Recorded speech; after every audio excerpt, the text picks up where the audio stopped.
Chers travailleurs, c'est avec une grande inquiétude et tristesse que le cadre unitaire regroupant tous les syndicats de Dakar Dem Dikk et le collège des délégués du personnel s'adresse à vous et à l'opinion nationale. En effet, la société Dakar Dem Dikk traverse une crise sans précédent liée au parc automobile qui n'existe que de nom, avec des dettes internes et externes énormes qui s'accumulent de jour en jour. Vu cette situation déplorable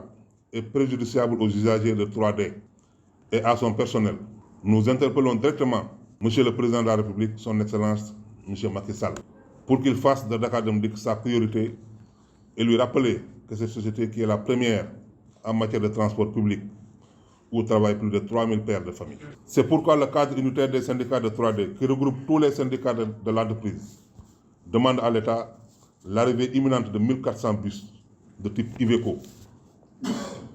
pour renouveler notre parc déjà inexistant. Seule solution pour sauver notre entreprise et assurer convenablement notre mission de service public,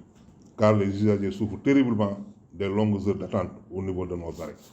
Avec un déficit budgétaire lié surtout à la baisse drastique des recettes, on sollicite de la part du président de la République un accompagnement financier pour pouvoir faire face à nos dettes internes et externes. Aujourd'hui, Dakar Dem Dikk est à la croisée des chemins. Conscient des enjeux, tous les travailleurs de Dakar Dem Dikk s'unissent comme un seul homme à travers ce cadre unitaire pour lancer un cri de cœur aux autorités étatiques pour sauver notre patrimoine national qui est à l'agonie. Le cadre unitaire précise qu'il n'acceptera jamais que Dakar Dem Dikk soit sacrifié au profit des nouvelles sociétés de transport, que sont le BRT et le TER. Car quand c'est important, Dakar Dem Dikk est au chevet de l'État pour l'accompagner dans tous les grands événements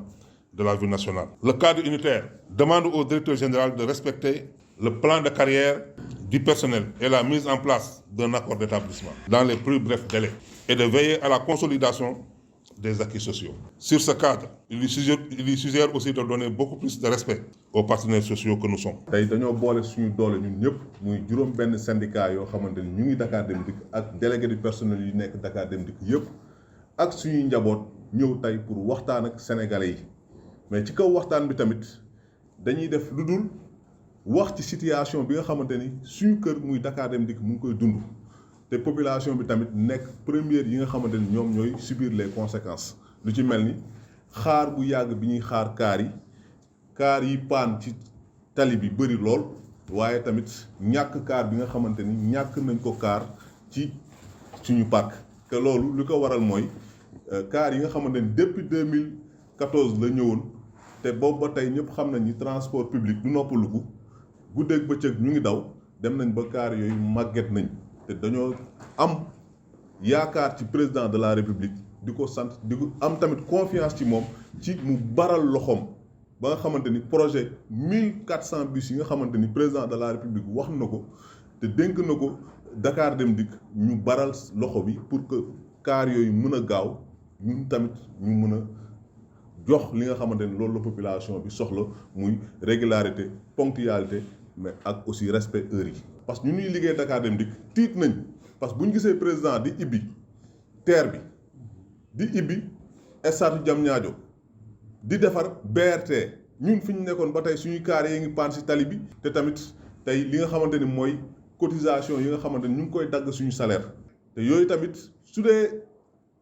ñu ngi koy gis bor bi di gën a bëri suñu xel dañuy dem ba dañuy xaw a tiit dañuy dem ci pharmacie yi sax ñu ñuy daax cotisation yi ni ñu ko war a verser wuñ ko noonu. te tamit loolu c'est compréhensible parce que tamit kër gi ki daan def ay 25 millions recette 25 millions journalière tey bu demee ba mënatoo def 10 wala 15 millions donc da ngay xam ni ñàkk matériel moo tax. di waxaale tamit direction générale bi na gën a ibbi ay buntam gën a recevoir syndicalistes yi ñu jéem a teg comité de dialogue social comité discipline nga xamante ni liggéeykat bu defee njuumte wala bu ko dara dalee ñu toog waxtaan parce que. mbir bu ko ay nit booxee dañ ci war di pencoo mais kenn du ko pàccoo. Dakar Dem Dikk société nationale la. te ay père de famille ñoo fa nekk ay njaboot ñoo fa nekk te suñu yaakaar wékkuwuñ ko kenn ku dul ci président de la république. moo tax ñu koy ñaan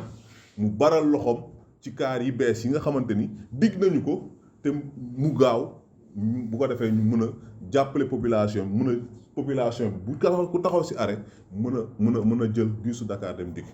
waaw tiituñu nag BRT tiituñu TER waaye ñun bu ñu amee matériel xam nañ bu baax a baax ni Dakar Dem Dikk ay professionnels ñoo fa nekk ay ñu xarañ ci wàllum transport ñoo fa nekk.